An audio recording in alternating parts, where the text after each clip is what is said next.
Hello everyone and welcome to punklottopod, the game where no one wins. I'm your co-host Justin Hensley. I'm your other co-host Dylan Hensley. And this is the show where using a number generator and the Rate Your Music punk charts, we pick a year, album, and EP at random to discuss. But if you listened to last week's episode, then you know we're not going to do that today. Yep. We are ditching format for the second week in a row. Yep. And next week we'll be back on format and we'll let you know what we're going to be discussing then. But for this week, we're going to do our second half of the best of 2018 list. Yeah. Trying to think if there's anything we need to say about that, but I guess not really. Yeah, I mean, you heard our last half. Surely you're not listening to the second part of a two-part series without having listened to the first one. You'll have no idea what's happening. Yeah. There's going to be all kinds of callbacks and references. Yeah, so before we dive into the second half of the list, we thought we could run through some albums that didn't quite make the list. So these are essentially the runner-ups, but I don't know. Usually when I make an end-of-the-year list, my list is like 25 albums long, because those are usually like the amount of albums that I love so much that I want to talk about, but don't have a chance to talk about any other time. So I'm like gonna put it on the list, make a big list. So was there anything else that almost made it for you? Stuff that was on my radar, I guess, stuff that I listened to. I was really surprised by the first full length by Dusk, their self-titled album. I considered putting that on my top 5, but I didn't really revisit it all that much. I just kind of listened to it the first couple of times shortly after it came out. But I really enjoyed it. It was Dusk is it's Amos Pitch from Tenement and some other people. He's not really the lead vocalist on it though. It's like straight up country. Like it's really good. And it's not like I didn't listen. It's not like alt country, not to the degree that you would expect it to be. It feels very much like a Graham Parsons, Emmylou Harris, Flying Burrito Brothers kind of influenced kind of country. That like post Bakersfield sound. Definitely not what I expected. Yeah, I didn't listen to that one. I remember we actually saw Dusk play a couple years ago with Tenement, yeah, and Lunchbox Records in Charlotte. They were great. Were a lot of fun. I guess that was around the same time Predatory Lights came out, right? Yeah, it was not too long after that last Tenement album came out. They played way longer than Tenement did. Yeah. They were fun. I just never got around to listening to that album. I mean, other things that I noticed, like LP 5000 by Restorations, LP Power Man 5000. I sampled a little bit of that when I was making this list, just like, I don't know, just considering, like, is there something else that might jump in there? Restorations is a band that, like, I feel like they're always almost there for me. Yeah. So I really enjoyed, like, the faster parts on that record that I heard.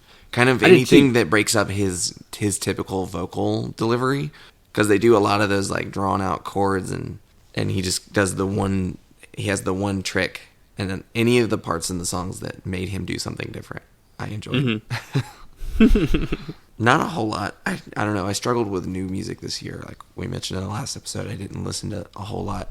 I mean, I got more into, like, I don't know, Joni Mitchell. Like, just explored other areas of music that I hadn't spent much time with. So I didn't pay a whole lot of attention to new music. I heard that Casey Musgraves record a lot this year. That's one of the only other prominent new releases this year that I heard a lot, because my wife is really into it. Your wife is setting the trends for all the punk boys now. Yeah. She was into Casey before everybody else when she was more straightforward country, and I mean as straightforward of country as she ever was, but yeah, pageant material, like, you know, big Dolly Parton influences, and so I heard that record a lot. I mean, and it's a good record. I mean, it's a very different direction for pop country. If it won like best album at the CMTs or something, it was like album of the year, which is a pretty big deal considering what most pop country sounds like right now, which is horrendous. I noticed in like popular country, isn't there's like a weird like mainstream trend of trying to buck standard? Because didn't Chris Stapleton, he was like he is really big, and he's not bro country, and he's not like classic. Yeah, there's been that 90s country, Tim McGraw type stuff. There's been that more like classic country influenced, like Chris Stapleton, Sturgill Simpson. Yeah. The stuff that draws more on like outlaw country. And I mean, if you listen to Chris Stapleton, like he sounds like old mainstream country. Yeah, I guess that's what it is. It's just kind of a throwback. Is now popular in country music. Yeah, but I mean the bro country, like the sing rapping, Florida Georgia line, fragile masculinity, and body like a back road. That's still very prominent in popular country music. So, ugh. Well, what are your runners ups? Okay, so I had to take stuff off just so like I wasn't listing 30 more albums, but. Like I said last week, I listened to almost 200 releases that came out this year, and it kind of ran the course of like EPs and singles and full lengths. And so some of the things that I really liked, Coheed and Cambria put out a new album this year called The Unheavenly Creatures, and it's like their 8th or 9th album or something like that. And they their last album took a break from the sci-fi story that Coheed and Cambria have been telling since the first album, and it was just like an album of songs unrelated to each other that are just songs. And I really like that album a lot. I've never given a shit at all about the story that they were telling in that band. I just like No one did. Well, Claudio cares, so... But no one else does. Yeah, I'm curious that even if the rest of the band even cares what the story is. Yeah, they probably don't. They probably don't know. He probably is like referencing like story points and like, yeah. He's like, do you not read the lyrics? No. So this album is the beginning of a brand new story. So, like, I don't know. I don't even know what the story was in the other albums, but apparently this album is a whole new set of characters and a whole new story. I don't know. I don't care. All I care about is that this is the album that sounds the most like Good Apollo Part 1 era Coheed. So I was like, I am all for this direction. It's like a triple LP album. It's a very long album. I don't know, but it's really enjoyable. And like most Coheed albums in the last couple years, you could probably trim a couple tracks off of it and it would make one incredible album. But I don't know. I love Coheed and Cambria. I know it's a controversial band to like in the sense that a lot of people hate his voice and think the sci-fi thing is dumb. And yeah, I do too. But I like his voice, so it doesn't bother me. Yeah. Let's see. I listened to an album from a band called Custody, and it was their self-titled album. They're a Finnish band, and it's like some Iron Sheik type stuff. What was really popular at the fest a couple years ago, style punk. I guess that's Latterman influence. Really catchy hooks, some really fun guitar melodies. I listened to that album quite a few times, especially at the beginning of the year. I really enjoyed that Expert Timing album. It's called Glare. We saw them play at Fest, and they were really fun. They were one of those bands that I just was like, here's a band I haven't heard of. I'll check them out. And I listened to them, and I was like, this is good enough to see. And we had like a spare spot in our schedule, so I was like, hey, let's go see this band. And they were really fun. It's a husband and wife duo with a third member on drums. And they were just really, really fun. They were really high energy. Their drummer was a lot of fun to watch. Yeah, they did the thing where instead of putting the drummer on a riser, like they just like put him like even with the rest with the guitar. Yeah, bass. He was just set up on the floor. Well, not on the floor, but you know. Yeah. Yeah. There's the stage, and then there's the riser for the drums, and he was with them on just the stage part. Let's see what else. The Gunshy put out a collection called Undefeated, which was it was a song a month project, I think is what it was. Yeah. All based on the aftermath of the Trump election, essentially. Mm-hmm. I wanted to look at some of the song titles. It's not a true album in the sense that, every song was written one song a month, but... I mean, there's a song called Election Day, Serve Not Leader, No Gods, No Bastards. Yeah. It's a lot. It's kind of the political songs that I wanted to hear this year that never materialized from a lot of other bands, but they're good songs. No Songs, No Bastards is great. No Gods, No Bastards, and Serve Not Leader. It's definitely some of the standouts. The Gunshot are just an incredibly underrated band. Supposedly they're working on a new album as well, so I'm hoping that comes out within the next year. They did a Springsteen cover as well for that project. They covered Used Cars. It's a really, really good cover. That's like a Nebraska song, so it's a good fit for them. Yeah. Let's see, anything else that was... Iron Sheik put out a split with Toys That Kill. The Iron Sheik side rules. Yeah. I didn't even listen to the Toys That Kill side. You're not gonna like it. It's fine. You don't have to listen. But the Iron Sheik songs came from the recording session that their last full length came out of, so that's why these songs were good. It's because they were already recorded really well. Yeah, there's, like I said in the last episode, Idols and Shame are both two British bands that put out really fucking killer records, but those albums have got a lot of press, so you don't have to speak too much about that. Swearin' put out an album this year, and I really enjoyed it, especially compared to the last Swearin' album, which I did not like. And I didn't like this one as much as Kenosha, but it's a really good album. That guy, the guy in the band, I don't remember his name, but it's always his songs that kind of drag that album down for me. Yeah. And I guess the last thing I'll say, like I've even got a bunch of things on here too, but American Steel put out a brand new 7-inch in the last, 2 weeks? Yeah. And they're fucking amazing. It's called State of Grace. I really hope this means we're getting a new American Steel album next year. That'd be so fucking awesome. Yeah. And, Timeshares put out 2 incredible 4-song EPs this year. They're just digital. There's no physical version. They're called On Life Support and Out There. On Life Support is so good. It's like, I don't know what, I've termed it Tom Pettycore. It's like punk rock that's inspired by rootsy sort of heartland music. Like there's, they're a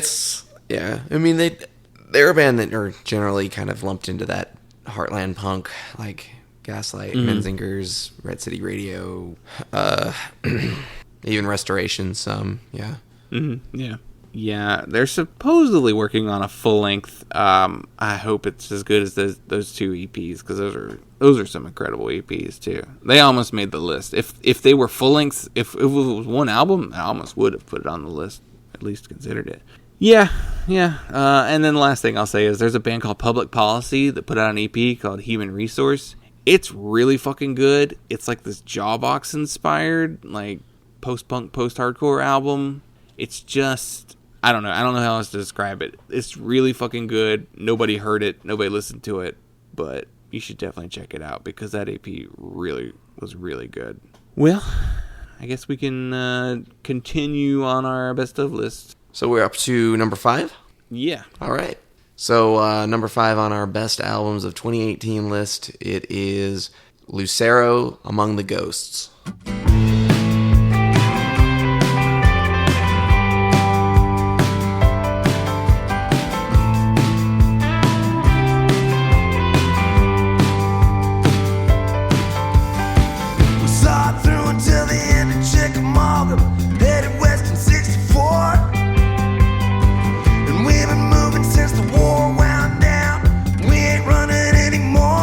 Had it coming a long time.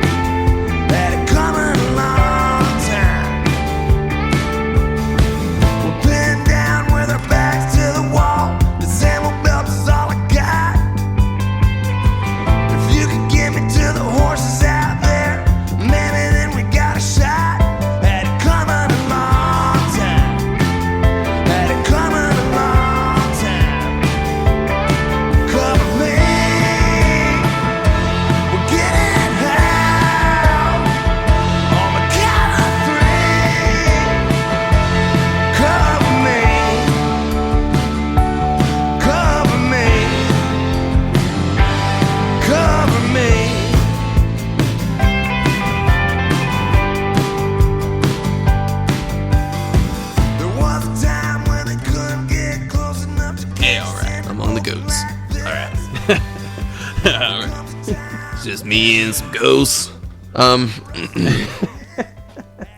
Lucero is a band that probably needs no introduction. I mean, they're the how would you describe them? They're the alt country band that makes me think alt country's good. Yeah, the misleading alt country band. While everybody else is talking about drive-by truckers, I'm over here listening to Lucero for the millionth time. I mean, Lucero is the Uncle Tupelo Sun Volt inspired country band for punks. Yeah, it's not and you're it's all country for punks. Yeah, is what Lucero is, because Ben Nichols and is it some of the other guys too were in Red 40. I don't know who else. I mean, Ben, probably Brian Venable, maybe. Let me look that up real quick. Maybe Roy Berry. I don't know, but yeah. I mean, it's like if you don't know who Red 40 is, it's Ben Nichols fronting a Jawbreaker style punk band. Yeah. With a slight twang. I mean, Lucero is very famous for having covered Jawbreaker, Kiss the Bottle. They really made that their song. It's really funny. I saw Ben Nichols this year, and people kept yelling, "Kiss the Bottle," and he was like, "Nah, Jawbreaker's back. I'm not doing that one. Y'all can go see Jawbreaker." So maybe That's Lucero funny. Has cut that one from their set finally. I don't know, but he wouldn't play it. No, it's just Ben Nichols and two other guys, Colin Brooks and Steve Coombs. I don't know. Are they from Lucero? No, not currently. Lucero is currently, as of this album and the last several, Ben Nichols on vocals and guitar, Roy Berry on drums, John C. Stubblefield on bass, Rick Steff on piano, organ, and accordion, and Brian Venable on guitar, lead guitar primarily. I love Lucero. Lucero are one of my all-time favorite bands. They're like, see, one of the things I really love about Lucero is I feel like they get country better than a lot of alt country bands do. Mm-hmm. Like, I feel like too much alt country is like, hew, look, we're playing country music with electric guitars, and like Lucero is like basically just a rock band with some very distinct country influences. And well, I mean, there also is equally influenced by what Big Star and Warren Zevon. Yeah, I mean, Warren Zevon's a big influence on Lucero, which that's you really super felt prominent on the last album. Well, yeah, looking for Warren Zevon's Los Angeles. But yeah. I mean, even listen to the first couple Warren Zevon records, and then listen to like Women in Work and like 1372 Overton Park, which was produced by Ted Hutt as well. He also did Women in Work and All a Man Should Do. So there's a Gaslight connection there too. Yeah, like he really just sings about heartbreak and stuff on like all these records, and like it feels like genuine like country to me. Mm-hmm. It's not like over the top and corny. It's just like it just feels really natural, organic. This record, I guess I've seen it. People talk about it as like kind of like a return to form for Lucero. It certainly has its similarities to like Nobody's Darlings, and it's got like a harder sound to it, especially compared to the last album.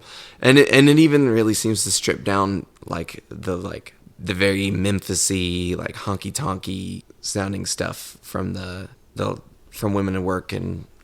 Well, yeah, this is the album. Records, the horn section's gone on this album. Like they're on one song, I think, but as far as they're not on the whole album, like they were on the last 3. Yeah, this record really reminded me of a band that I've gotten a lot more into in the last year or so, and maybe a comparison that doesn't often get made to Lucero that should. It reminds me a lot of The Band. I mean, it definitely has some lyrical similarities with like the Civil War era historical fiction lyrics that he's got on some of these songs are very similar to the band's first couple records. But I've seen this record described as veering into like a country grunge on a couple songs. It's definitely a darker sounding album for them. Yeah. Nobody's Darlings is probably the most comparable album from them, but even that one was a little punkier. Yeah. Maybe That Much Further West is probably closer. But yeah, I know what you mean with the storytelling, I guess, aspect to it with what Cover Me and To My Dearest Wife, which I saw something about that song. It samples a little bit of the melody of the Battle Hymn of the Republic. And that was a conscious decision. They did that. They wanted to sample a Civil War era song, but they didn't want to use anything Confederate. Like they made a point of picking like a Union song and not a Confederate song, despite being from Tennessee, being Southerners. Man, that's the thing about Lucero is like they're way more progressive than you would assume based on the style of music they're playing. And I bet if you go to a Lucero show, you probably find a lot of Republicans there. Yeah, I mean, their audience is very like alt country fans, bikers. Yeah, there's a big biker crowd for Lucero. And punks. Yeah. It's really weird. I didn't see them on this tour for this album. I kind of wish I had, but I did just see Ben play solo. But I saw someone say something online about this past tour. People don't seem to be receptive of this new album. Like people weren't into the new songs. They seemed annoyed that they were playing new songs, which it's like, I don't know what you want, because that's if you see Lucero more than once, you're going to see the same set list. Yeah. The only way you're getting new songs into the set list is when they release a new album. Well, we know someone who went and saw them on one of the tours this year, and they played Among the Ghosts from beginning to end. Oh. And I really wished I'd gone to that, because you probably won't see that again. If people are complaining about them playing too many new songs, you're not going to get a lot then. Yeah. Because they only play like one or two songs off of they play like 2 songs off of Women at Work. But I don't know. I feel like I saw them around the time Women at Work came out, and they still only played those same 2 songs. Yeah. So I don't know. That's a weird album. Like, it's a good one, but it's like, it feels like people don't care about it as much, and they don't care about it as much. I don't know. It was a strange one. It went pretty hard in like a rock and roll direction. Yeah. But see, I don't love All a Man Should Do as much, primarily because it has a strange production value to it. But even still, song-wise, they're really good songs. So this album's the same way. Like, these are great songs. Like, maybe, I don't know, this is their 10th album, too. I mean, not every album is going to be Tennessee. You know? Yeah. So, I mean, I really, I love this record. I listened to it a bunch. I knew the first time I listened to it, I was like, oh, I'm going to listen to this a hell of a lot. Oh, yeah. I love Ben's voice. I love his delivery. I also really love Brian Venable's guitar playing. He comes up with some really distinct lead parts. He's got almost like a Mike Campbell from the Tom Petty and the Heartbreakers kind of lead style. I love Roy Barry's drumming too. It's especially on maybe older Lucero records. I really appreciate him as a drummer because he's not super showy and super technical. I mean, he really serves the songs, but he does something kind of unique with every song. Well, he even, like, all those, like, weird electronic, like, drum beats and samples and stuff like that on some of the earlier material? Yeah. Tennessee and That Much Further West. Like, that's him. Like, he does all that stuff. Yeah. So he knows when it's right, when to play big and when to play, straight up. I love going and seeing Lucero and watching, what's the bass player's name? John Stubblefield. And watching him play, it's so funny because he always seems like he's half drunk and that he doesn't want to be there. Yeah. But he plays it perfect. Like, he never makes a mistake. Yeah. Like, I remember, there's times where I remember seeing him early on. He would play. They'd be in the middle of a song. He would take his bass off and set it down and, like, kind of walk around the stage a little bit, get a drink, come back, put the bass back on, and keep playing. Like, he just... he knows his part so well that he can be like, I could take my whole bass off, set it down, walk away, take a drink, come back, put it back on before, it's like, this is Ben's turn to play an acoustic verse. Yeah. And that's just like a musician who, I guess they practice so much. I don't know. They don't. Ben Nichols flubs his lines, and it's always funny when he does. Lyrics all the time. It's probably because he's drinking so much whiskey, but yeah, he was way too drunk. But the rest of them are like solo. They're on it. They have it every show. This record also features a spoken word, basically like a verse, or like it's a recurring thing throughout the song. Yeah. On the song "Back to the Night," and it is performed by Michael Shannon, the actor. Yeah, Michael Shannon. It's maybe like the weirdest thing on the record, and maybe the weakest aspect of the record, but at the same time, it's so like ballsy to do. It's like, yeah, it probably is the weakest song overall, but it's because it's like a movie interrupted the middle of an album. Yeah. And they made like a 7-minute short film for that song too, starring Michael Shannon. Did you read the story about it? Not exactly, no. So the short film they made for the song, they got Jeff Nichols to direct a video for Lucero, but he was like, I don't want to just make a video. Let's make an actual like a piece of art that can stand on its own. So they made a 7-minute short film, and he got Michael Shannon to play his part essentially of the song. But it's like, what else would you do?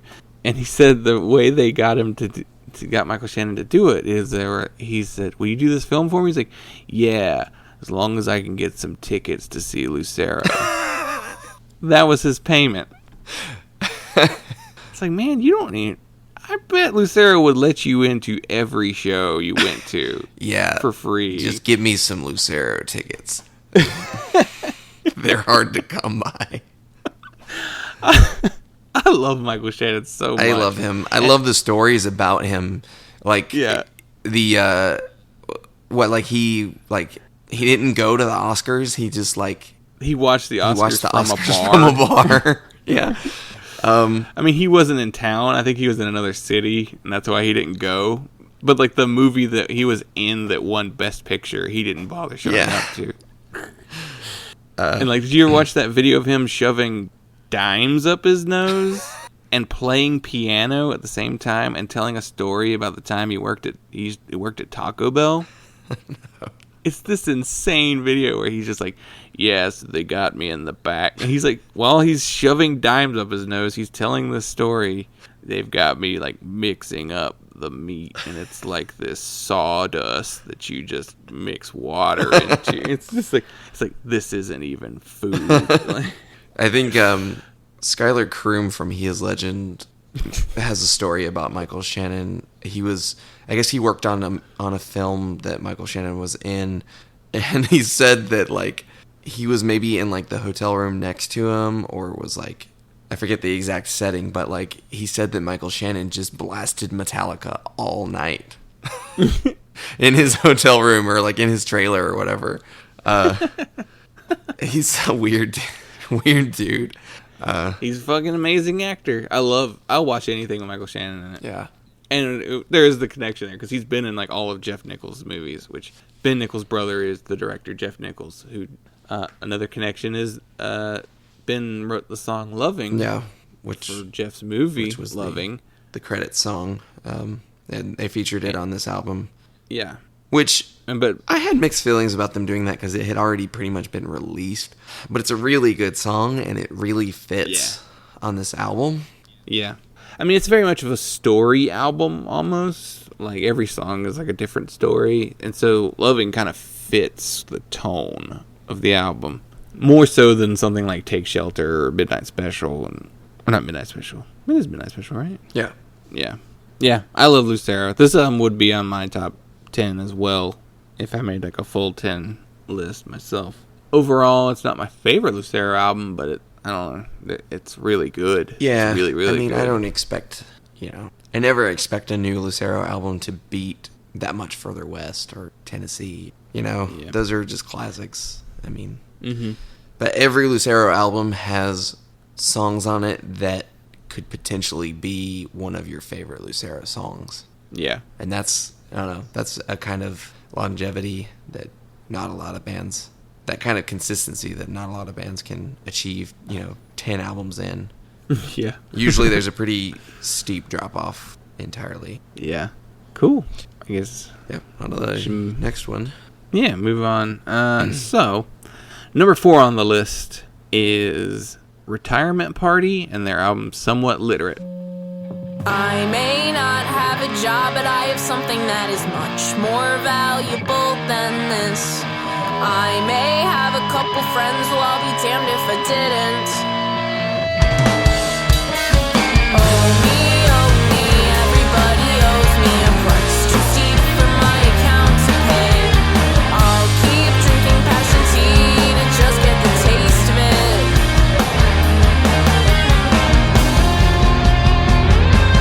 Just get the taste of it.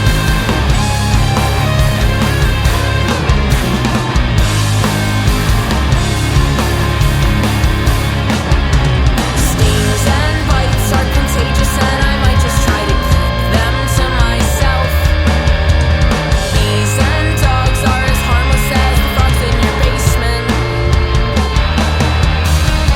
Tell that guy that I'm sorry that I lied to you and made everyone upset again. I'll keep up with the reporting on all of these events.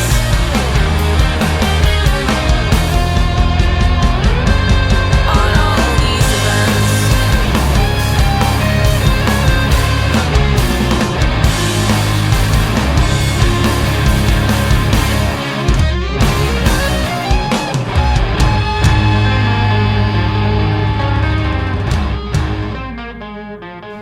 Retirement Party are a Chicago, Illinois band. This album came out on Counterintuitive Records, which I don't really know much about that label.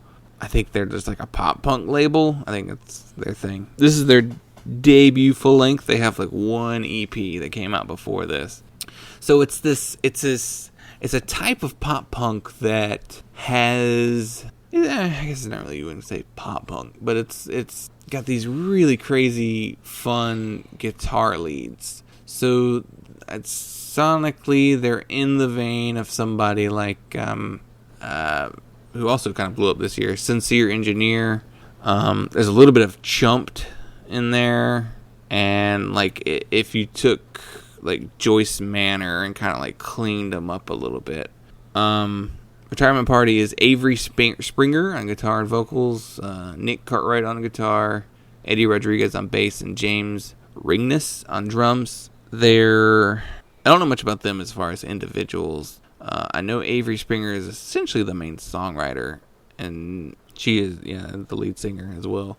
They're fun. They're really fun. This record is something I've gone back to quite a few times. This is another one of those bands that I saw their name on the fest lineup, and I was like, "Who's this?" So I looked them up, and I wound up loving this record. And we went and saw them at Fest too. They played the Atlantic, and that room was packed. Yeah, they're gonna be big. I mean, they're already getting big, but yeah, they're gonna really be big if they can. Yeah, they're gonna blow up if they can keep going. Which is always that's always the thing. It's like a new band gets really big, really hot, and then they lose momentum or they just stop altogether.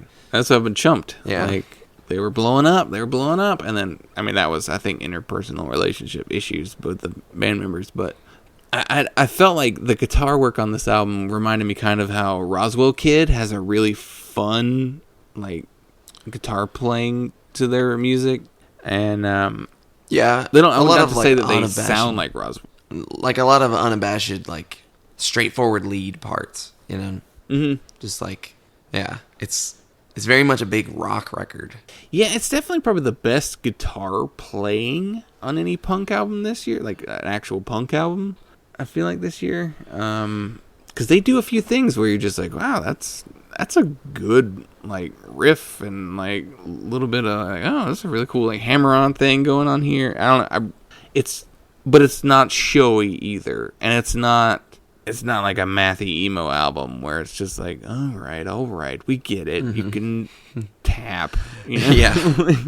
But even as fun as the guitar work is, the vocals and lyrics really stand out too. So there's like songs like Passion Fruit Tea and Are You My Mother, and like the album starts off with like something along the lines of, I think I'm gonna die from skin cancer because like I had a really bad sunburn when I was 13. Yeah. And I couldn't sit in my seat in class or something. It's like she's got these not so much of a story, but there's definitely her lyrics conjure images in your head of exactly what she's talking about. Like it's called like a stream of consciousness type thing, but well, it's not I mean, too random. Like it attaches to like personal anxieties and emotions and things like that are tangible and, well, not tangible, but I guess like something that you can feel and not just like rambling, word soup. Yeah, like Are You My Mother's got the line about like Cheez-Its in her teeth, and like it's got enough like hyper specific things, and it's tied in with like anxieties and I think she was saying that like she would write songs and then go talk about them with her therapist just to like say like, what does this mean? Like trying to figure what she's writing out. Like, what does this mean about me? And I would say this is the album on this list that I have the most fun listening to. It's like the one I listen to when I want to like feel good. Like I would just want to have some fun, like feel good. Like wind is down, let's play it and cheer up type album. What do you think of it? I liked it a lot. This one was pretty, I think, probably my favorite record from your picks. I really enjoyed seeing them live. They were a lot of fun. Yeah, I definitely look forward to hearing more from them. This is a band that I'll pay more attention to going forward for sure. Yeah, they wound up touring, like doing like only a couple dates on a tour with the Get Up Kids, and it's like, yeah, it's Get Up Kids in 2018, and that new EP is not very good, and the last album was real bad, but it's still the Get Up Kids. It's not like they're going on tour with nobodies, they still draw a crowd. So yeah, I hope it leads to something big. I saw a lot of comparisons to them in Modern Baseball, and it's not a band I've ever really listened to, but I was like, I need to make sure and see if that references. I don't like Modern Baseball, but I don't either. I can kind of see what they mean. See it. It's maybe the way songs are written, not so much the sound, but it's like a conversational sort of singing style. Yeah. So I could see it. I'm not a Modern Baseball fan either, but I was just like, okay, I see the comparisons, but I guess it's just another frame of reference for people. I don't know much about this Counterintuitive Records. Is it? I feel like there's somebody big on that label, and I just can't think of who it is. Oh, Mom Jeans is on there, and Kississippi. Yeah. So it's kind of the new. It might be the new hot label, Prince Daddy and the Hyena. So it's like Oso, Just Friends. So yeah, it's the new like trendy Pictures of Vernon. Yeah, it's the new punk label. Yeah, in a few years no one will care about, but right now they're cool. Yeah, I had a lot of fun with it. They're a young band. I'm hoping we get a couple more albums out of them and they don't lose momentum. But even if they do, they seem like talented enough musicians that they will wind up doing something else on their own as well. So yeah, I don't know. I have a lot of fun with this one. All right, so moving on to number 3. Yeah. So number 3 on our list is What a Time to Be Alive by Superchunk.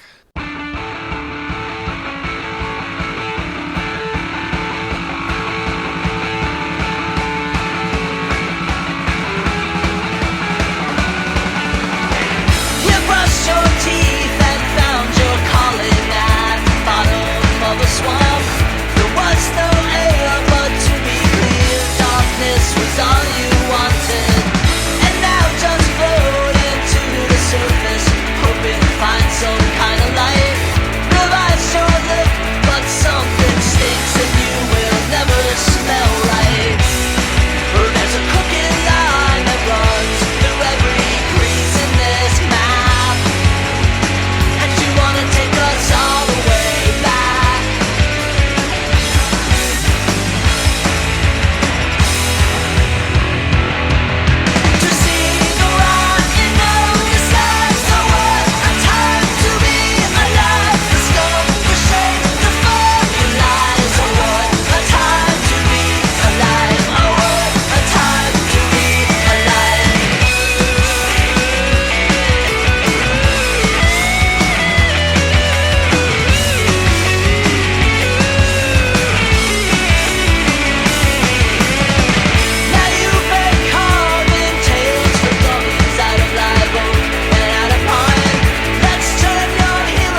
Superchunk.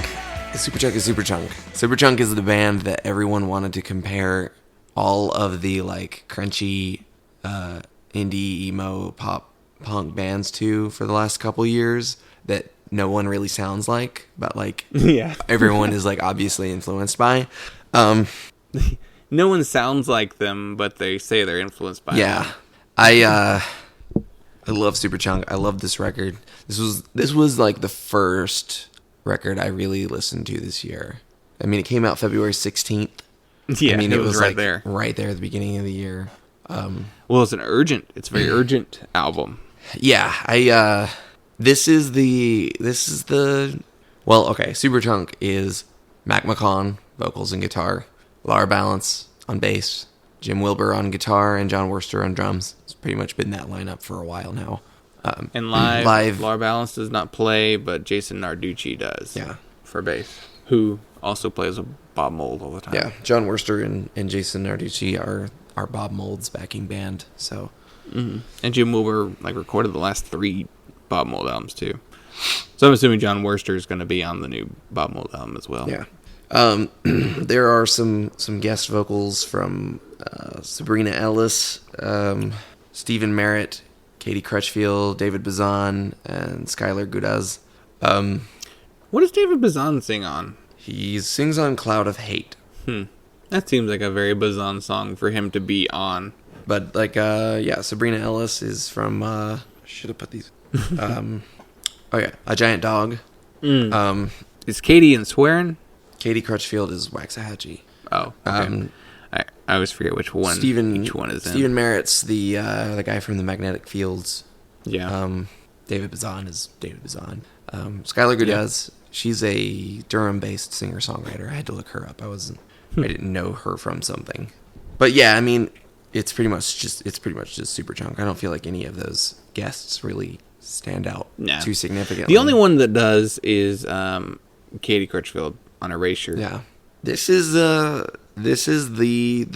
anti-Trump album that everyone promised us. Yeah, because remember punk's after gonna election, be great. Like, you're gonna get a lot of good punk albums. Superchunk We got one. did it, and that's it. And they did it. They did the one that we needed. I mean, songs like Break the Glass, Yeah. Reagan Youth, Yeah.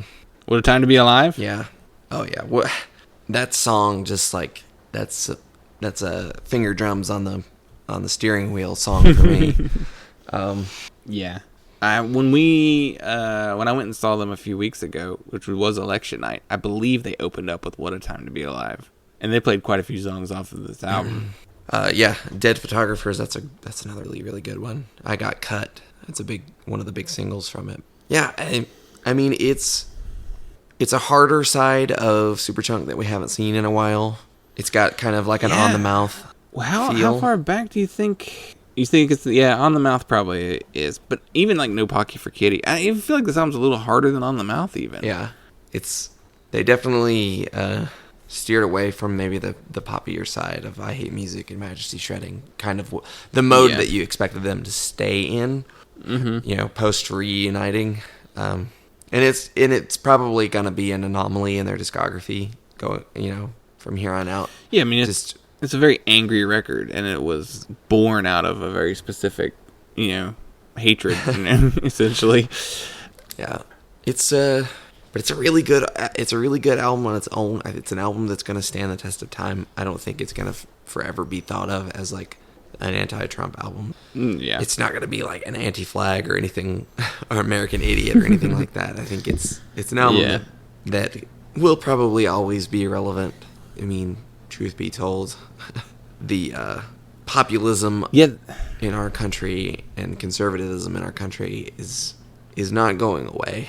It's gonna be a long battle. No, so and this will always be a record that you can look to for inspiration. And yeah, they are from North Carolina, so they are fully aware of what conservatism looks like in this country. Because I feel like a lot of well-known bands come from more liberal places overall, and yeah, while Chapel Hill is a more liberal city in North Carolina, they're very conscious of what North Carolina is like in the majority. It's a red state. We used to be called a swing state, but we're not. We're a red state. Oh. Just because we went for Obama, that was it. There's a blue governor. There's a Democrat governor right now. That's because the Republican governor was so bad before him that people had to get rid of him. But yeah, this is I'm glad you brought that up, because this is kind of like the political voice that we need to be hearing from musicians. It's someone who actually knows who the enemy is, and it's not just like there's that trend in liberalism that just seems to be this mentality of, if we just get rid of Trump, everything will be fixed, and that's not true. And they know that, and I feel like they're really singing from that perspective. And I think that's a big thing that gives this record a lot of power. Is it's saying, like, it's not just gonna be impeach Trump. Like, well, no, it was also them as equally mad about North Carolina politics. Yeah. Like, when the show that we just went to, like, they were talking. I mean, it's primary, so everything that was being voted on was local election type stuff. But they were super knowledgeable of everything going on in North Carolina, and they understand how big of an issue things like gerrymandering and all that is, and how much, I want to say even one of the songs is even about gerrymandering on the album. So they understand it's not just Trump, it's a much bigger issue. And I mean, they're older. I mean, that helps, you know. Yeah, that's another thing too, that struck me about this is it's really good to hear a political album from someone who was writing music and paying attention to politics, you know, pre 9/11. Yeah. Someone who understands how dark things really were politically under the Bush administration. Mm-hmm. Like, it drives me crazy whenever people do the thing where they want to like I miss Bush. Like, no, you don't. Bush was a war criminal. You're too young and too naive. Like the difference between Trump and Bush is really that Trump is just the hate speech president. Yeah. You know, Bush was more effective. I mean, in terms of like lasting, geopolitical impact. Mm-hmm. Yeah, the 8 years of Bush will be much worse than the very. Not to say that Trump's like not bad. Obviously, he's bad. No. I mean, he's stirred up a lot of hate crimes in the country, and that's probably one of the worst aspects of his presidency, and the environmental impact and the the border politics, taking things. That being said, this is a soapbox I feel like I should get on whenever possible. Border politics in the United States have been atrocious for the last 30 years. Yeah. He's definitely escalated things in the last couple of years of his presidency, but yeah, no, people have been shoveled into the furnace of the Sonoran Desert, which I live in, for years and years and years and years, and it's not been paid attention to and not been talked about. Right. I mean, the Clintons are just as much to blame for the situation in Mexico as with what was it, NAFTA? Yeah, I mean, and the United States buying up all the farmland in Mexico, and it's been a very big issue for a very long time, and the United States is implicit in the issue, in the problem. So, tying that all back into Superchunk, it's good to hear political music that has roots. Mm-hmm. It's not just reactionary. It's not just a fuck Trump. It's like fuck the GOP. Fuck congressional politics since the civil rights movement. I mean, just like constant failure of our political system. So I guess it's fair to talk about stuff like that on a list reflecting the year. Yeah. It's been a bad year. Yeah, I mean, I don't know. I'm thankful for Superchunk. They're probably one of my top 5 favorite bands of all time. Definitely, I don't know how their impact is felt throughout the rest of, I don't know, the country. But I don't know. I mentioned this in discussion with you before. I feel like Superchunk are the best band to have ever come out of North Carolina. Yeah. I mean, could you think of anyone better? No. Yeah, Superchunk is the... Yeah, I can't think of anyone. I mean, there's definitely been more popular. The Avett Brothers. Yeah. And Yeah, I yeah. love classic Avett Brothers. But what I was getting at was, so I feel like, even though they're one of the best bands to come out, and they were a very important indie rock band, but they were probably a bigger deal in the 90s, especially with the creation of Merge Records. But I feel like people in North Carolina, like the punk scene, are really bad about recognizing the great bands that we did have. Like, it took me being in my late 20s to get into Superchunk. yeah, I mean, I think part of it was that they were gone for a long time. Yeah, they were gone for 10 years. I mean, so they were a band that were like mentioned, but unless you were listening to punk and indie stuff in the 90s, I don't know, you wouldn't have listened. They wouldn't have come up. They wouldn't have been talked about as much. Yeah, but even in the matter of, like, punk, they don't get talked about that much. Like, in the grand scheme of punk, which is, I think it's wrong. I mean, they should be talked about. Yeah, it's really interesting because they are often almost... It seems like they're not thought of as a punk band. Yeah. Even though they clearly are. Yeah. Like, musically and ethically. Like... Yeah, I feel like indie rock claims them. Yeah. More than I mean, that's... punks do. I mean, that's kind of that's because of, like, the Archers of Loaf and Built to Spill and all of those bands that they were associated with. That they certainly have some similarities to. Mm-hmm. Well, I mean, yeah. Archers of Love were great, too. Fellow North Carolina band. Same time period, even. And I guess maybe, like, punks in the 90s weren't listening to those bands as much. That's true. And I was thinking about, like, compared to other punk bands from that time period, they didn't really sound anything like any of them. And they weren't really contemporaries. I mean, while they were playing at the same time, you wouldn't say they were peers. I guess it is. They just associated more with indie rock bands than other punk bands, and then so that kind of changed how people view them. I don't know. It's interesting. That being said, like I said, they're one of the greatest punk bands to ever exist, and I feel like people, young punks, should be listening to early Superchunk, and they're not. Yeah, they aren't. They're not a young person's band. No. Yeah, I don't know. Now we just sound like a bunch of old guys, just like.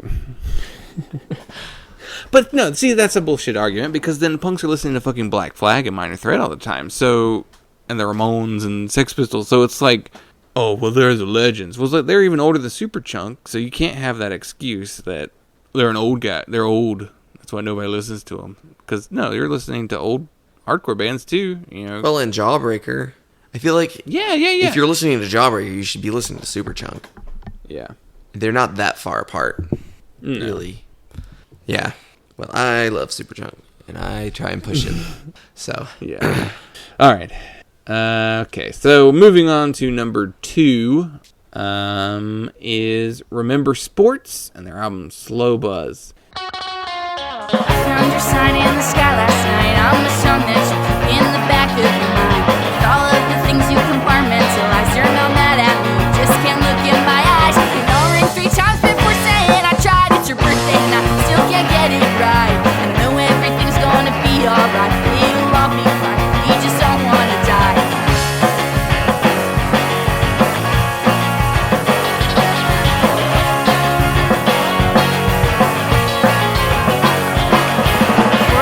Jumping over space, we were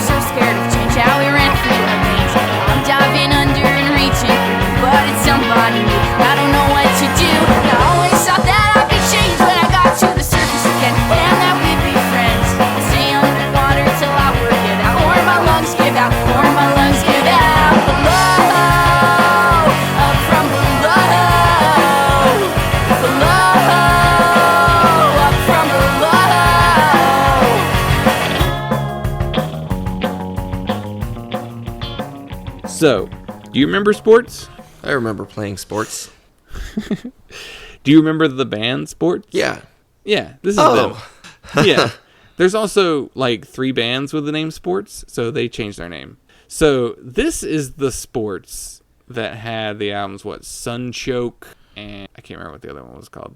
But there's also the other Sports band that kind of came popular around the same time, who I don't even remember exactly what they sound like. But they were active at the same time. And I remember I was reading a story about this band that apparently people would show up to their shows thinking they were the other band, and they weren't. And so it was like, oh. But Sports are originally from Gambier, Ohio, and they all met in college and formed in college. Then they all graduated college, and they moved to Philadelphia, Pennsylvania. So this is the exact same lineup except for one member.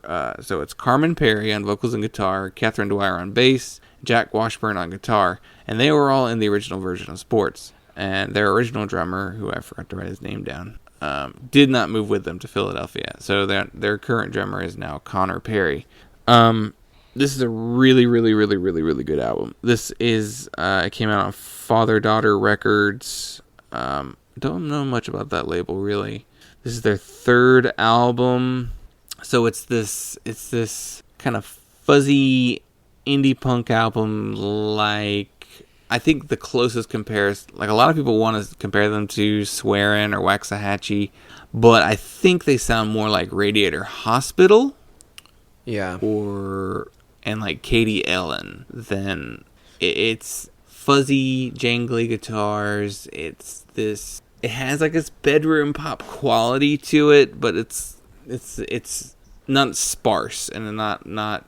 It's more like a full band in a bedroom, like. Yeah, I mean it's garage rock.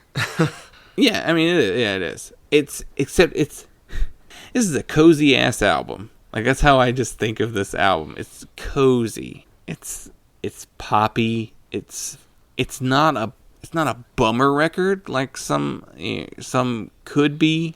I don't know. I have a hard time describing what this album sounds like. Yeah, I think. I mean, it kind of reminds me of that first Swearin' album. It's just kind of like fun, garagey, like summertime music. Yeah. Yeah. It's just kind of like warm and happy. And yeah, it's not like whereas Retirement Party was the album that was like, I need to get into a good mood, and I put it on. Remember Sports is the album that I'm just like, I'm having a real good time just listening to it. It's funny, like, Corey actually recommended this album to me very early on in the year, and it just stuck with me. And then I know a few other people who really enjoyed this album, like, saw them live, and I don't know. It's just, I don't know. I love it. It's where I had an issue trying to come up with a way to describe Fourth Wanderers. It's not that different from that, whereas that album sounded a little colder. This one is much warmer, and it's just an overall good feeling of an album. I don't know, it's just got some great melodies. It's got these, I love the vocals from Carmen Perry. I don't know, what did you think of it? yeah, I only really listened to it. You played it on our way down to Fest, I think, and I listened to it again preparing for this episode. I enjoyed it a lot. It's kind of like, I feel like it's maybe the best example of like that Philly fuzzy rock sound. Like it's the band I most want to listen to out of most of those bands. Like I think of the recording qualities and everything kind of fit in with what Radiator Hospital does a lot, but Radiator Hospital has so much material that they're kind of inconsistent in some places. I feel like this album is just straight through, front to back, just great. Just, yeah, the Philly sound, it's weird. Like, I guess, yeah, Philly does definitely have a sound. Oh, yeah. It's starting to turn into white noise. Especially when those are like the only bands anyone talks about. Yeah. Which is probably why I didn't pay attention when this record first came out. No, because why would you? It's sports. I mean, they had a very generic name, and they came from a scene. Oh, it's like modern baseball. Like, they don't really sound much like modern baseball, but with a name like sports, you're like, yeah, just imagine modern baseball and American football and Remember Sports all going on tour together, and football, etc., opening up. Like, it's just and tennis, and there's so many bands with these like real generic quarterbacks. That's another one, another Philly band. Like, Yeah. these names that are super generic and they're sports related, so you think they're all going to sound the same. And to me, this is the album that I wish the Swearin' album was. Like, if you cut out that dude's songs and you let Katie sing everything, then Allison. or Allison, I can't remember. Allison is the one in Swearin'. God, they're twins, They are aren't twins. Like, Okay, yeah. I'm not just. They were twins who were in the same band together at one point, so that's why I have such a hard time remembering which Well, one's Allison which. is in Waxhead. I mean, she's in the band. Anyway, but like I said, it's what I want Waxahachie and Swearin' to be. Is just what this album is. I mean, I had a hard time. I would flip between what Remember Sports and Retirement Party. It's like my favorite, and how I felt at the end of listening to the entire albums is what made me decide on going with Remember Sports. Like, it was just like, I just felt good after listening to Slow Buzz. They should have played Fest. They would have been perfect for it, but they are. I got a little bit of a. They're coming to North Carolina, but they're coming with Jeff Rosenstock and Joyce. I mean, the good thing is, if I went, I'd probably be done by 9 o'clock and home by 10. So, but I also don't want to go all the way to Charlotte for a 20-minute set. I don't know. I can go buy the record and the T-shirt from them. I guess that would make it all worth it. But yeah, I want to see them just because this album is just that good, and I think I went. This and the Soccer Mommy record are the ones I went back to the most often this year, and I just felt best after listening to this album more. I love it. It's really good. This album was very positively received, but it just didn't have a huge audience. Unfortunately, I'm hoping with the name change and with the positive reviews, this leads to more in the future from them. I mean, going on tour with Jeff Rosenstock is going to help as well, so, though I don't know why. We have a very anti-Jeff Rosenstock bias on this show. I just think the dude's voice sucks. Like, it's just unpleasant to me. Yeah. Well, do we want to wrap it up with our last entry? Yeah, we definitely should. Getting a little long here. Yeah, this one's going to go a little bit longer than the last one, but So, my number one album this year, and I didn't really have any question about it. I kind of knew from the first time I listened to it, is Jericho Sirens by Hot Snakes.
it is such a monster of an album.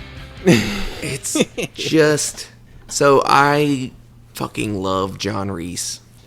Oh man, He John is Reese. my guitar hero. Yeah. Yeah.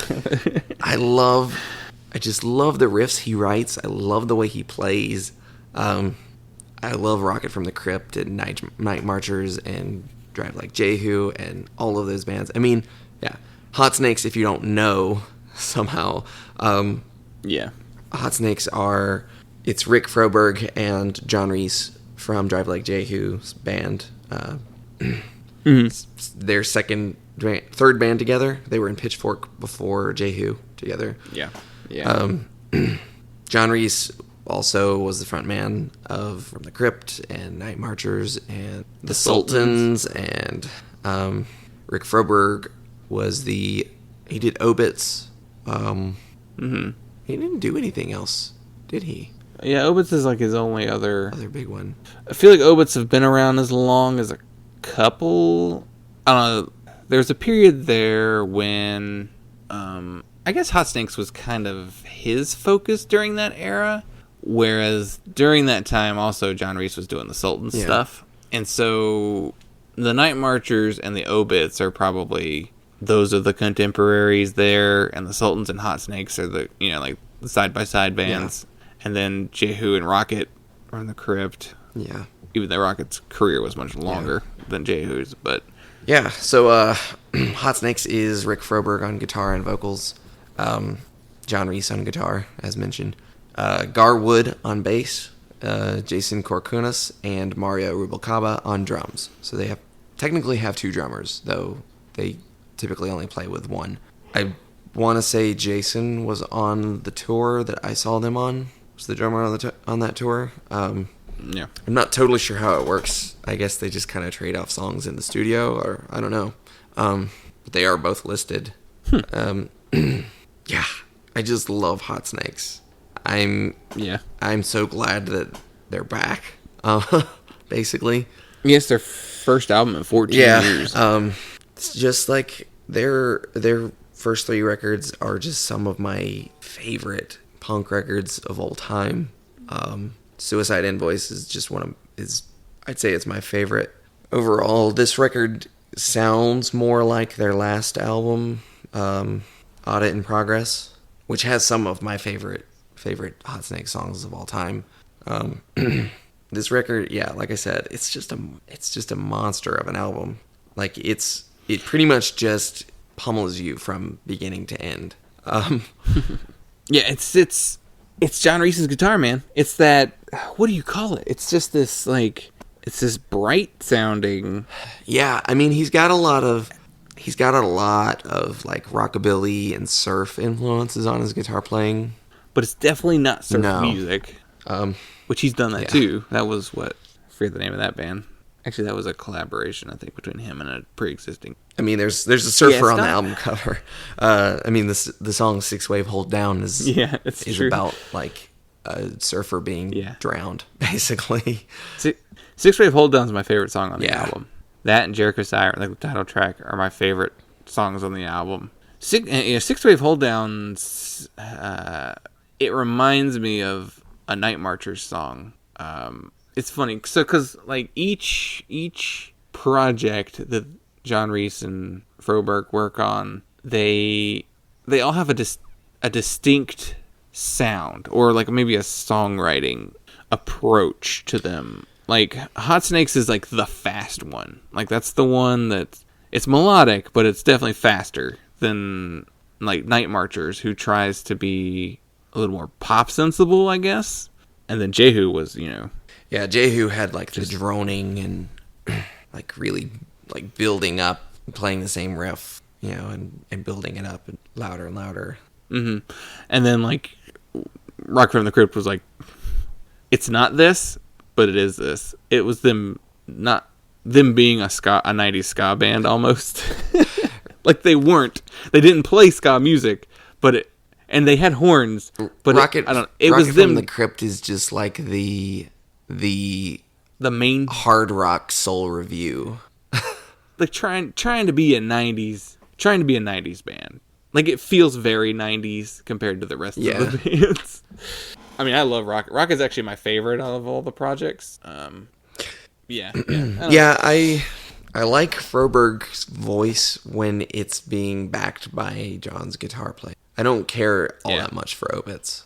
I feel like this is like Hot Snakes is interesting. Like, they're almost a political band. Like, they are politically conscious, but his lyric writing, Rick Froberg's lyrics, are kind of obtuse. I don't know. There's not anything on this record that you would say is necessarily a political song. I've never gotten a clear message of what a lot of their songs are about. I don't also analyze lyrics very hard either. I don't know. I've always felt like a majority of their songs were just more of like a concept or like an idea. I don't know. I don't know exactly what they're about specifically. For me, Hot Snakes is just like, this is a wall of sound. You know, a crazy guitar player with. So, yeah, I read an interview with John Reese. They were talking about his guitar setup and his gear mostly, I think. It was, I want to say maybe it was like a Reverb article or something like that. But he says something. So John Reese has this persona, like he has this like James Brown kind of like showmanship. Like he's just got like I don't know, I guess it's just like a classic rock and roll and soul influence. I don't know, but he's just got this really big personality. And he said something about people want to be dominated by the guitar. That's really his approach. I didn't realize how interactive he is with the audience before I saw them.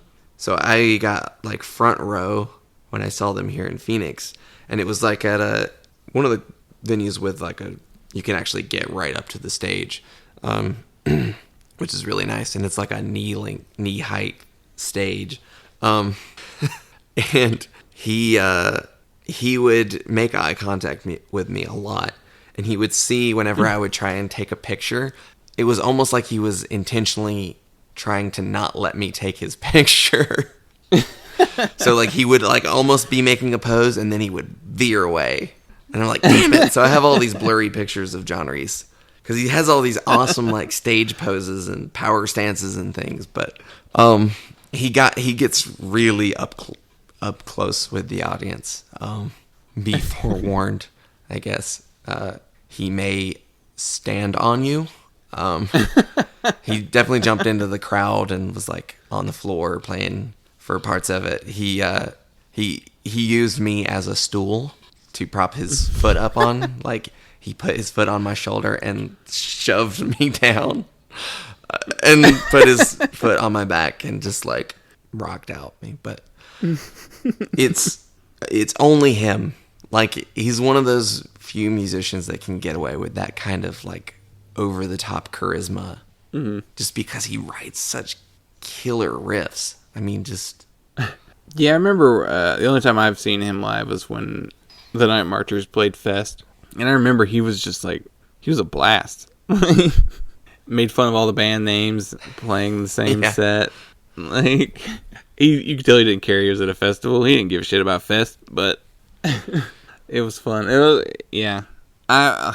I'm shamefully like I've listened to all of the Hot Snakes albums, but I'm shamefully like under-listened when it comes to like I don't know the songs like I should. You know, I know it when I hear it that it's them, but I would also just like can't conjure up the songs in my head. You know, I can't imagine how they sound before I'm listening to the album. So I definitely need to change that. There's just so much music that they've put out throughout the years that between like the four big bands, it's a little overwhelming. Yeah, I don't. You know, where this album lands in terms of my favorites in their discography, we'll see over time. Yeah, but I loved it. I loved it from beginning to end. It's just a blast to listen to.